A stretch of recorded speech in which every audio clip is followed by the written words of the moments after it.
এমনকি অনিশ্চিত করে ফেলেছে এই একটি পরিস্থিতি। দর্শক আসেন আমি আপনাদের সেই মোসাদের এক নারী কি করে ইরানের মধ্যে এই বিশাল ব্ল্যান্ডার ঘটালো তার একটা ইতিহাস শোনাবো আজকে আপনাদের।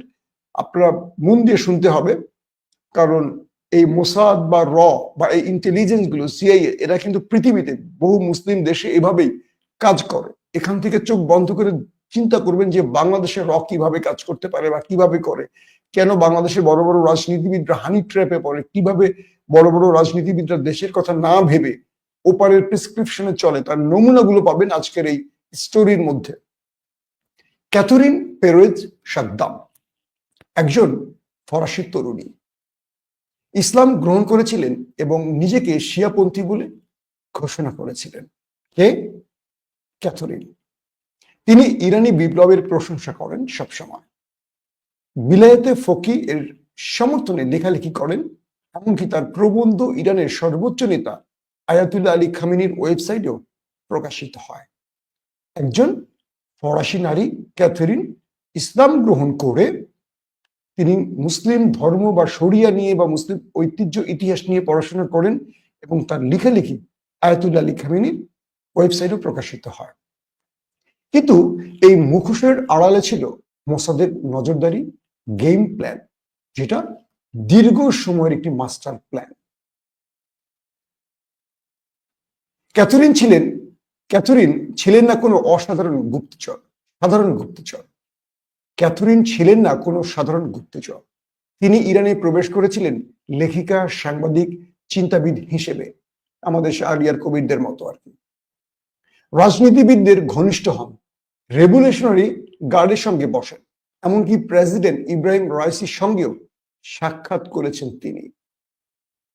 গবেষণার অজুহাতে তিনি সংবেদনশীল অনেক ইরানি গুরুত্বপূর্ণ এলাকা পরিদর্শন করেন। কিন্তু সবচেয়ে বিপজ্জনক ছিল নারী মহলে তার এই প্রবেশ। তিনি উচ্চ পদস্থ সামরিক ও রাজনৈতিক নেতাদের স্ত্রীদের সঙ্গে সম্পর্ক গড়ে তোলেন, তাদের বিশ্বাস অর্জন করেন যেন তিনিও তাদের একজন।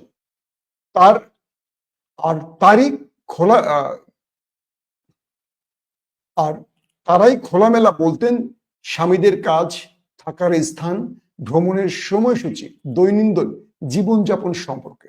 প্রতিটি কথার রেকর্ড হতো, প্রতিটি তথ্য পাঠানো হতো মোসাদ হেডকোয়ার্টারে, অর্থাৎ ইরানের আইআরজিসি মানে বিপ্লবী গার্ড বাহিনী, সেনাবাহিনী, এয়ারফোর্স, নেভি, নৌবাহিনী, যা আমরা বলি না কেন, সচিব, পুলিশ, হাই অফিসিয়াল যারা আছেন, বিগ এস্টাবলিশমেন্ট যারা আছেন, এদের স্ত্রীদের সাথে ক্যাথরিন মিশে গেছেন একজন মুসলিম নারী হয়ে।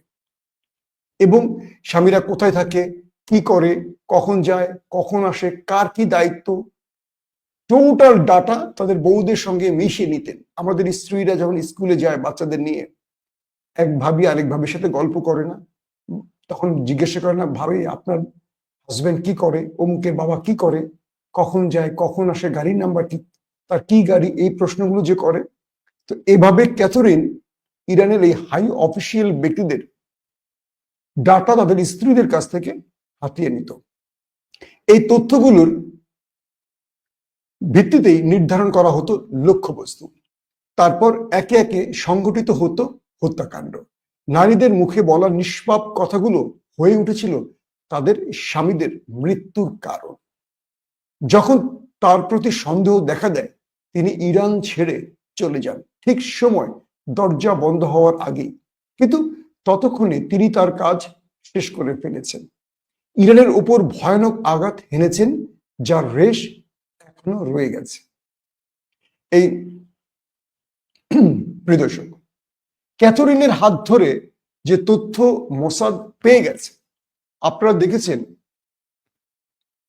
ইরানে যুদ্ধের প্রথম দিনই সেনা প্রধান, আইআরজিসি প্রধান, গোয়েন্দা প্রধান, বড় বড় জেনারেল এবং পরমাণু বিজ্ঞানীরা একসঙ্গে 20 জন শাহাদাত বরণ করেছে। এই মোসাদের গোয়েন্দারা ঠিক এভাবেই ইরানে ঢুকে মুসলমান হয়ে শিয়া ধর্ম গ্রহণ করে একটা লম্বা সময় ধরে ইরানে বসবাস করে তিনি এইভাবেই সমস্ত তথ্য হাতে নিয়ে পরিকল্পিতভাবে এই ইরানি গুরুত্বপূর্ণ অফিসিয়ালদের হত্যা করেছিলেন। এই সংগ্রহ করা তথ্যের উপর ভিত্তি করে ইসরায়েল এখনো পরিচালনা করছে একের পর এক নিখুঁত আক্রমণ এবং অভিযান, যার মূল উৎস ক্যাথরিনের হাত ধরে ঘর থেকেই পাওয়া গোপন তথ্য, মানে তাদের স্ত্রীদের কাছ থেকে এই তথ্য ক্যাথরিন নিয়ে মোসাদকে দিয়েছিল। এটা কেবল একটি গুপ্তচর কাহিনী নয়, এটা একটি রাষ্ট্র স্তরের নিরাপত্তা বিপর্যয়।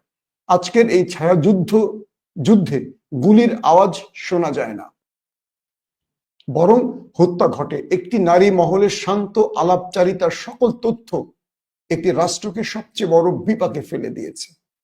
ইরান এই ঘটনার অভিঘাত কাটিয়ে উঠুক। আমরা প্রত্যাশা করি ইরান যেন এখান থেকে বেরিয়ে আসতে পারে। কিন্তু ইরানের জীবন, মানে ইরানের প্রথম ধাক্কাটি, তার আকাশ প্রতিরক্ষা সিস্টেম অকেজো, তার রাডার সিস্টেম অকেজো, তার গুরুত্বপূর্ণ ব্যক্তিদের ঘরে ঢুকে ঠান্ডা মাথায় হত্যা, একটা যুদ্ধ, একটা বিশ্বযুদ্ধেও সেনাবাহিনীর এত গুরুত্বপূর্ণ ব্যক্তিরা প্রাণ হারায়নি যেটা ইরান হারিয়েছে। এই ধাক্কা কাটিয়ে 17 ঘন্টা পর ইরান ঘুরে দাঁড়িয়েছে, কিন্তু এখনো ইরানের ঘরে ঘরে, মোড়ে মোড়ে, রাস্তায়, প্রতিটি পদে, অফিসে, প্রত্যেকটি জায়গায় মোসাদের উপস্থিতি আছে। শুধু সিগন্যাল পাবে, একটা একটা করে মেরে ফেলবে। ইরানের ভেতরে একদিকে ইরানের যোদ্ধারা, মানে তাদের একদিকে ইরানের সেনাবাহিনী যুদ্ধ চালিয়ে যাচ্ছে, আইআরজিসি মানে বিপ্লবী গার্ড বাহিনী, আরেকদিকে ভেতরের গোয়েন্দা নিরাপত্তা বাহিনীগুলো মোসাদকে হারিকেন চালিয়ে খুঁজছে, চিরুনি অভিযান চালাচ্ছে। ইরানকে নিজের শত্রুর সঙ্গে এখন লড়াই করতে হচ্ছে, ইরানকে তার ঘরের শত্রুর সাথে লড়াই করতে হচ্ছে। এই বিভীষিকাময় সময় ইরান পার করছে। এই ঘটনা থেকে আপনারা কি বুঝলেন?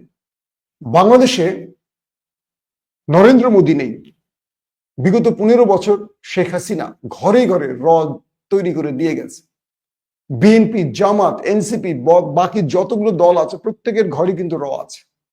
কেউ রাজনীতি করে না দেশের জন্য, প্রত্যেকে রাজনীতি করে পকেটের জন্য। আর এই পকেটের জন্যই মূলত পৃথিবীতে বিশ্বাসঘাতকতা হয়ে থাকে। আপনাকে কেউ যদি মোটা অঙ্কের টাকা দেয়, আপনি অনেক কিছু রাষ্ট্রের বিরুদ্ধে করবেন, এটাই স্বাভাবিক, যদি দেশপ্রেমিক না হন। তো বাংলাদেশে কখনো যদি এরকম বড় বিপর্যয় ঘটে, তাহলে আমাদের এই স্বাধীন দেশটা পরাধীন হতে সময় লাগবে না। তাহলে আমাদের করতে হবে কি? এখনই আমাদের সচেতন হতে হবে। কার সাথে মিশছেন? এই যে এনসিপির একটা ছেলে, কি নাম, তুষার নাকি, একটা মেয়ের সাথে ফেসে গেছে। এই মেয়েটা আমার 21 টিভির কলিগ ছিল। আমি যখন নিউজ এডিটর ছিলাম, সে তখন 21 টিভিতে সংবাদ পড়তো। সে ডাক্তার ছিল পেশায়। সেই মেয়েটা আর তুষারের অডিও ফাঁস হয়ে গেছে। তুষার বোঝেনি তাদের বিরুদ্ধে হাসিনা বা ওপার বিশাল এজেন্সি লেগে আছে। আমি সার্জিস, হাসনাত, নাহিদদের এই কথাগুলো বলতাম যে ভাই, আমরা তো মামুলি সাংবাদিক, আমাদের ফেসবুকে কোনো মেয়ে কমেন্ট করলে আমরা একটা রিয়েক্ট করি না। সারাদিন ফেসবুকে আমাদের অনেক দর্শক যারা আমাদের দেখেন নিয়মিত, আমি ছেলেদের কিছু উত্তর দিল, কোনো মেয়ে আইডি থেকে কোনো মেসেজ সারা দেই না। দেয়া উচিত, সব মেয়ে তো খারাপ না, কিন্তু ভয়ে দেই না। কেন দেই না জানেন? তার কারণ হলো, কোথা থেকে স্পাইরা আমাদের টার্গেট করবে, কোথা থেকে আমাদের মোবাইল হ্যাক করে কি করবে না করবে। তো আমাদের মুসলমানদের এই নির্বোধ অবস্থা থেকে, বিশ্বাসঘাতকতা থেকে ফিরে আসতে হবে। আমরা যদি আমাদেরকে রক্ষা না করতে পারি, আমাদের স্ত্রীরা বাইরে গিয়ে, যেটা ইরানে ঘটেছে, ক্যাথরিন সে বড় বড় অফিসারদের বউদের সাথে মিশে সকল তথ্য হাতিয়ে নিয়ে ইরানকে কত বড় ধাক্কাটা দিয়েছে বুঝতে পারছেন? সেনা প্রধানের স্ত্রীর সাথে মিশছেন, আইআরজিসি প্রধানের সাথে মিশছেন, নেভির প্রধানের সাথে মিশছেন, গোয়েন্দা প্রধানের সাথে মিশছেন, পরমাণু বিজ্ঞানীর সাথে মিশছেন। বুঝতে পারছেন? এভাবে মিশে মিশে তাদের ঘরের খবরগুলো, তারা কে কোথায় থাকে সব তথ্য নিয়ে গেছে। তারা মনে করেছে মুসলিম। এরকম বহু ইহুদিরা আছেন পৃথিবীর বহু দেশে, মুসলিম সেজে মসজিদের খুতবা পর্যন্ত দেন। এগুলো নিয়ে আমি অনেক ভিডিও করেছি, আপনারা যারা নিয়মিত দর্শক তারা শুনেছেন। এখন আমাদের কি করতে হবে? আমাদেরকে সর্বোচ্চ সতর্ক থাকতে হবে। লোভে পড়া যাবে না, নারীর মোহে পড়া যাবে না, হানি ট্র্যাপে পড়া যাবে না। সতর্ক থাকতে হবে। আগামী দিন খুব বড় চ্যালেঞ্জ আসছে। ইরানের সাথে আমেরিকার বড় লড়াই বেঁধে যাচ্ছে শিগগিরই। ইরানকে পুরো পৃথিবী একা করে ফেলছে। এখান থেকে ইরানকে রক্ষা করতে হলে মুসলিম দেশগুলো ইরানের পাশে দাঁড়াতে হবে। কিন্তু দাঁড়াচ্ছে কেউ দাঁড়াচ্ছে না। ইনশাআল্লাহ আজ রাতে আপনাদেরকে আরো বড় বড় ব্রেকিং খবর দিব। অবশ্যই আমার ইউটিউব চ্যানেলটি এবং ফেসবুক পেজটি লাইক ফলো করবেন এবং সাবস্ক্রাইব করে আমার সঙ্গেই থাকবেন ব্রেকিং খবর পাওয়ার জন্য। আল্লাহ হাফেজ। ওপেন দাইস মানে সত্যকে সত্য বলা, মিথ্যেকে মিথ্যে বলা। আমরা শোনা কথা নয়, চোখে যা দেখি তাই বলি।